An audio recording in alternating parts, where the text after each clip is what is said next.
everybody. Hey, everybody. Welcome back to the AS Clem Art Challenge. Now let me move my phone away. I am going to endeavour to look at the camera more these days. What's that noise? There we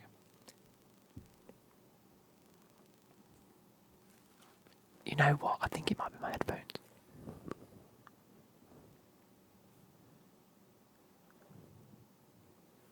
Maybe not. Anyway, I'm going to endeavour to look at the camera more. I've realised in recent videos, especially these types of videos, like the Road to Glory, you can understand because I'm playing a game. But in these videos, when I'm sat talking to you, it's nice to be actually looked at, and I noticed that I wasn't necessarily looking at the camera enough. So, with that being said, I'm going to look away for a few moments. As you can tell by today's title, we are going to be looking at unpopular opinions among many different things. A lot of you wanted to know whether it was about football or anything. I'm probably going to do another one with these now that I've done a video.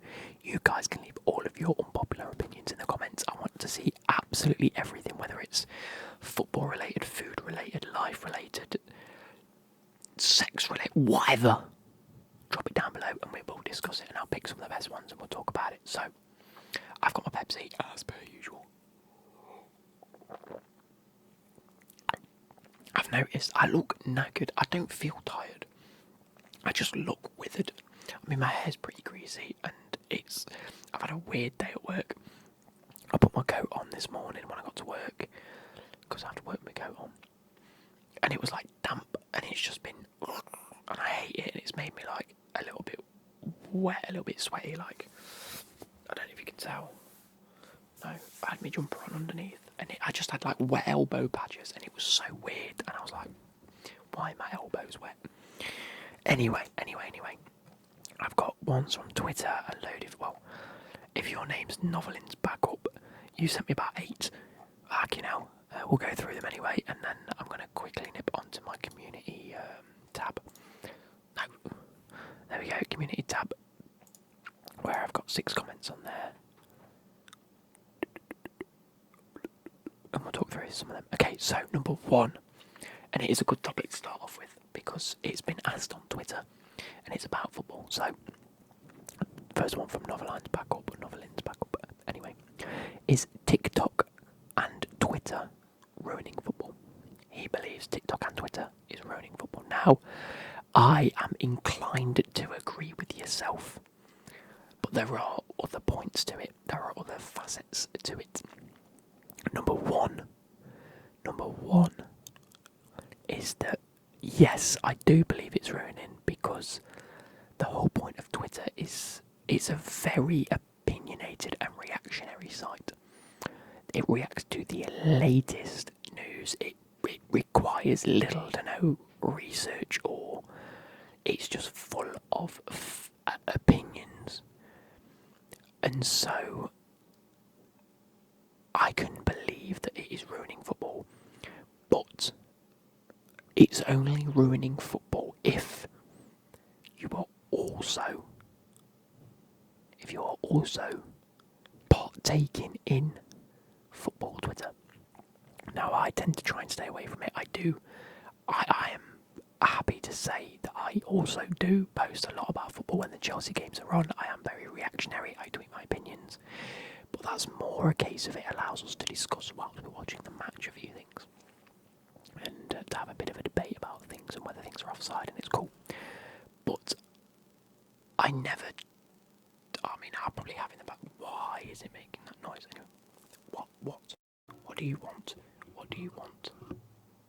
Anyway, I never tend to just, what's the right word? Generalise opinions on Twitter. Like, I tend to tweet what I'm feeling at the time, and it can change. And another thing that people don't understand about Twitter is a lot of people believe that if you're on Twitter, you have to have one opinion and stick to it, like life. Like, it is gospel that that's what you believe, so that's what you think. You can't change your opinion, and that's Twitter in general. That's not football Twitter. That's everything on Twitter, and it's just not right. Your opinions can change throughout life. Doesn't make you a hypocrite. It just means that you've had time to think. If it keeps flipping and flipping and flipping and flipping and flipping, you're known as fickle. That's fair. If I believe one thing and then it turns out not to be true, I am allowed to change my opinion on the thing. It is as simple as that. You are allowed to do that. And I just think that Twitter breeds a mindset that doesn't accept that. You have to. And another thing, you're never allowed to be in the middle of an idea. No. You've either got to be on the right side or the wrong side. Which, if you're on that side, you believe it's the right side. Whether it's right or wrong. Anyway, that's Twitter in general. But I have got to admit that if you're not on Twitter, or you don't follow football Twitter, you will have not a clue what's going on. Ergo, it's not necessarily ruining football in general. I just think it's a poor place to opinionise football. You might as well you can have a discussion with your mates, tweet a few things out, but I don't think anyone should take it seriously, like people actually do. But I can agree, to a degree it is ruining football. I don't think TikTok is, though. You've put TikTok and Twitter is ruining football. I don't think TikTok is, not even in the slightest. It's nowhere near Twitter level. I just think TikTok is a good reactionary. You get good edits of goals and things like that. I don't think I've ever seen anything on TikTok where, I've looked at it and gone, oh no, like, reacted to it in a sense where I've disagreed with an opinion. I don't think I've ever done that on TikTok. Next, Young J9K says, is the government warning Abramovich and giving him a time to sell Chelsea because other countries have took some of his stuff already? Maybe they are telling him, we'll give you time to sell and you can take some of it, but the profits you donate or something along those lines. So I sort of get the gist of what you're trying to say. You're trying to say that the English government are giving him a bit of leeway, but on a condition that he does good with it, or what we perceive as good. I don't think that's the case. I think it's more of a case of he was always probably going to be selling soon. He's not necessarily been vocal, but there's been times in the past where he's been like, I could sell the club. We've now won everything possible as a club. At this present time, we won the Club World Cup. That was the last trophy we needed, under his reign anyway. And so it's almost like perfect timing for him to just sell the club. And whether I like him selling the club or not, I don't want him to sell the club, but I don't believe that he should be the person who's the owner. Do you know what I mean? And at the same time, for a club owner, he's been great. And people that say he hasn't, yes, there have been things in the past to do with the club. There have been a bit. He wanted to try and sell Stamford Bridge. We didn't. With the Oran plans in place to either expand Stamford Bridge or relocate, I'm not too sure. Which a lot of the fans aren't happy with. But again, they're money moves. They're not necessarily club moves, and I can see why people are disappointed. But from what I can see with Abramovich, he's been one of the best Premier League owners over the past 3 decades. I don't know, he's only been there for 15, 16 years. 2004. It's almost 20 years, yeah. So the past 2 decades has been one of the better owners. But in regards to the government, I don't think it's a case that the government are like, oh, we'll help you out here, and then no. It's a case of the government waiting until they find out whether they can legally do something, because the last thing they want is to sanction someone that hasn't necessarily. Well, I'm not saying Abramovich has or hasn't caused anything that's going on right now. All I'm saying is that it is the actions of a single man at the moment who's giving orders. We all know this. Whether there are affiliates is yet to be, without evidence or proof. I mean, we know that he pays into it, and he's one of the closest people to said person. I'm not going to say it because the video will get demonetized, you know what I mean? But I know there's relations and talks, but the government won't do anything until they've got substantial. I don't know. I just don't think the government are I don't think the government will want to let him off if he helps, sort of thing. I don't think they'll offer him that. I think it's a case of the fact that they've either done it by now and gone, right, sanction, or they're just not planning on doing it at all. Anyway, we'll move on from that one because it's a bit political. Matt, MUFC Matt05 says F1 is currently better than football. F1 better than football currently. As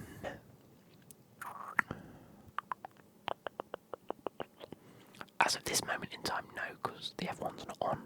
But it is ramping up to be what could be a great season. If we take last season's football and last season's F1, I will agree that I believe the Formula 1 season was better than the footballing season in the Premier League.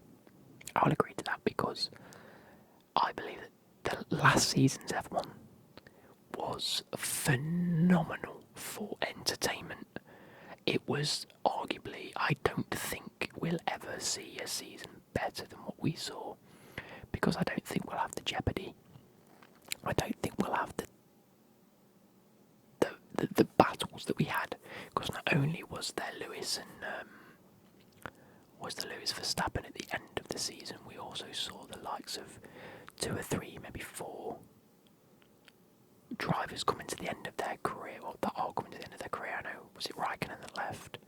And I think it was great because we saw all these greats that have been known for years battling it out in the middle of the pack.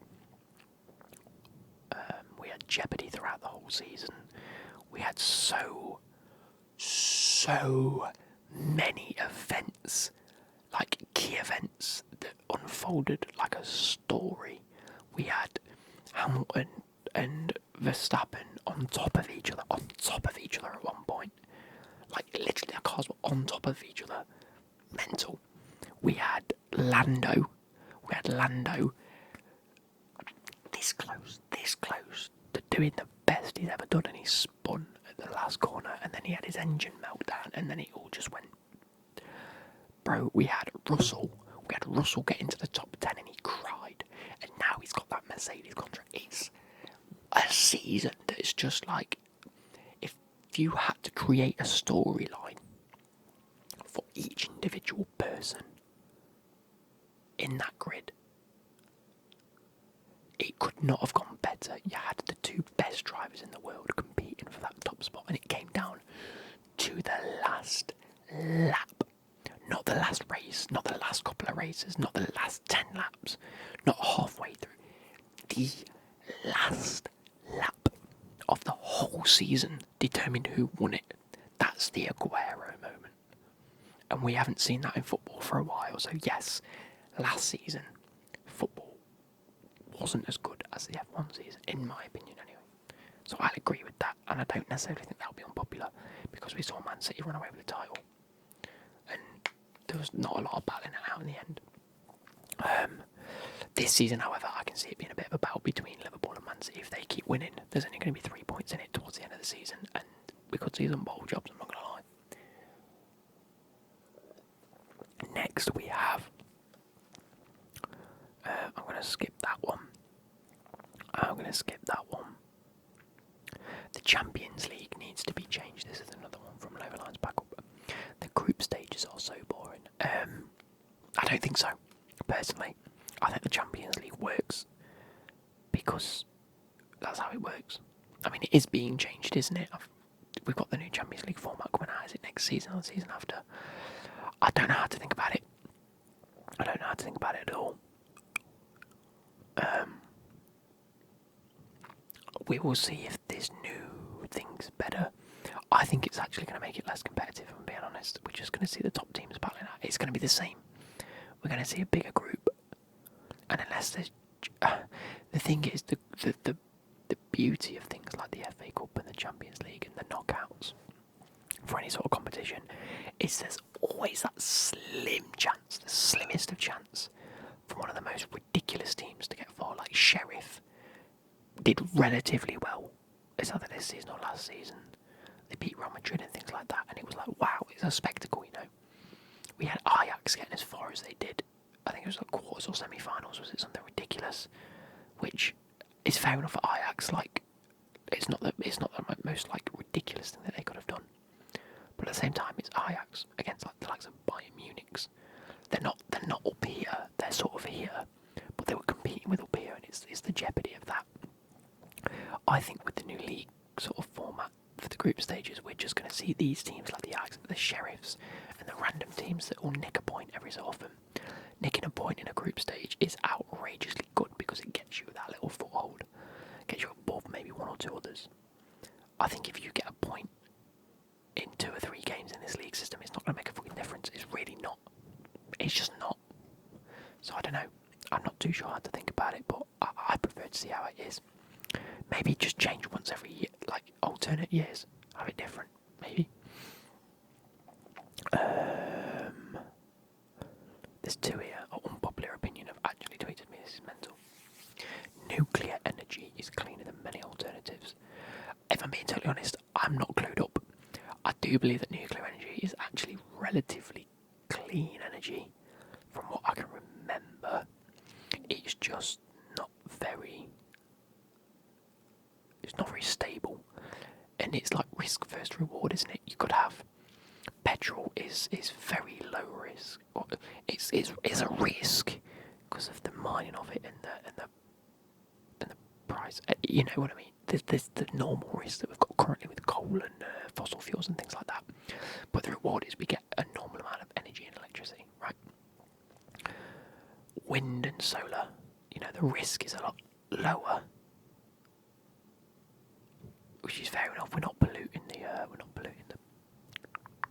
airways and things like that. No, sorry, the reward is a lot better. It's cleaner, so the rewards will be better, but the risk is a lot. I don't know. It's also lower, but the infrastructure's not there yet. We're getting that way, but it isn't anywhere near where it should be. Nuclear energy is very high risk. Very high risk. Like, it's clean, but if the minute it's not clean is the minute it's really not clean, like it radiation.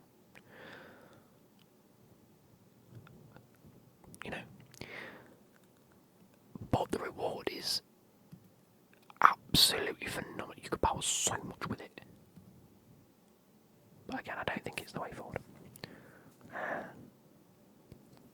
Here we go, we're going to jump onto the YouTube ones. So, clubbing is really boring, and that's from Hanson. I'm inclined to agree with you. It could be because I'm a 70-year-old man in a 24-year-old's body. It could be because I did it a few times and I found it ridiculously awkward. Or it could just be the fact that I just didn't get it. No, I didn't get it, but I just didn't enjoy it. For me, I'll agree with you on that. I know a lot of people go out clubbing. The only reason people go out clubbing is to get drunk and shag people. It is. If you're going clubbing, put it this way, if you're going clubbing and you've got a missus or you've got a mister, why are you going out? You really shouldn't be. I mean, I know I've been out once whilst I've been with Becky, and that was genuinely, and I'll tell you this, my mate said, Luke, you've got to come out with us at least once. You've never been out with us. And I went, no. Right, and it was during lockdown when the clubs had reopened and there were tables. And they were like, there's tables. And I was like, does that mean I could just sit there and drink? And they were like, I'll laugh. And they were like, yeah, that's why I went, because there's a table. Mental, innit? I was like, right, I don't have to stand up and like entertain people. I know I entertain people. What's, you know what I mean? Like, I don't have to stand up and just dance like a knobhead. I can literally just be there in the club, having a bit of fun, sat down, listen to some banging tunes, and that's what I did. It's as simple as that. And now the tables are gone, I'm not going back out again. Cheers to that. So yes, I'll agree.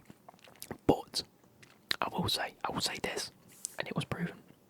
I said the times that I went out when I was like 18, 19, which wasn't a few and far between, to be fair. I was like, they weren't bad nights, but they weren't incredible nights. Everyone was like, oh, clubbing's wicked. So I'm like, I'd rather spend my time differently, do you know what I mean? But my mates did say to me, depends who you go with. And I was like, well, the vibe's exactly the same, innit? And it isn't. If you go with the right people, it could be incredible. But if you're already in the mindset that clubbing is shit, you're probably not going to change your mind.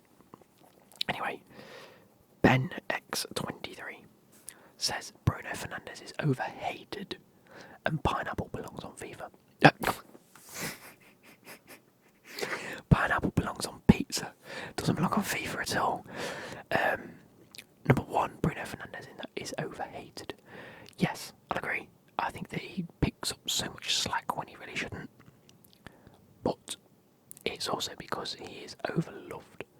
I think that the minute he came on and hit the ground running was the moment that he set himself up for failure, at least on football Twitter terms. You know what I mean? We go back to that again. He hit the ground running. Man United fans were going, "Oh, he's the best in the world! Oh my fuck! He go look at him. He's like better than De Bruyne." Okay, he is good. I'm not debating the fact he is good, but doesn't necessarily make him the best. Second of all, now that Man United are underperforming, and they're really underperforming, they're wank still. He's just being used as a scapegoat, isn't he? Oh, Bruno Fernandes should be stepping up in games like, mate. I don't think Bruno Fernandes is the type of player to be. I don't think any central attacking midfielder in this day and age. Oh, piss off.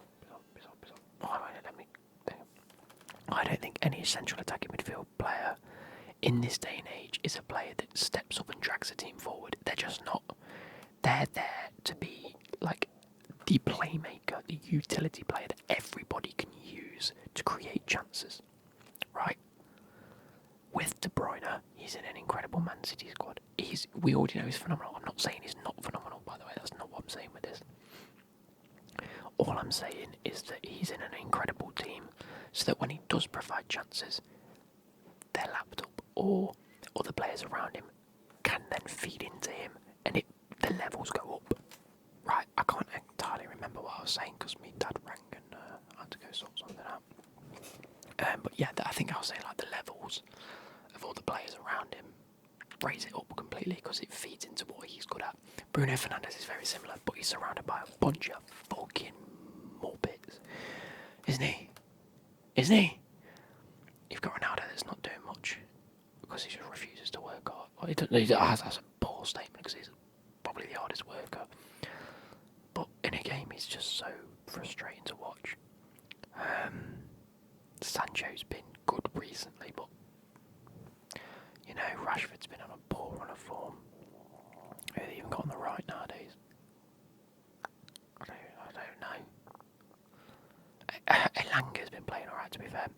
And you've got these two just sat behind in Pogba that just...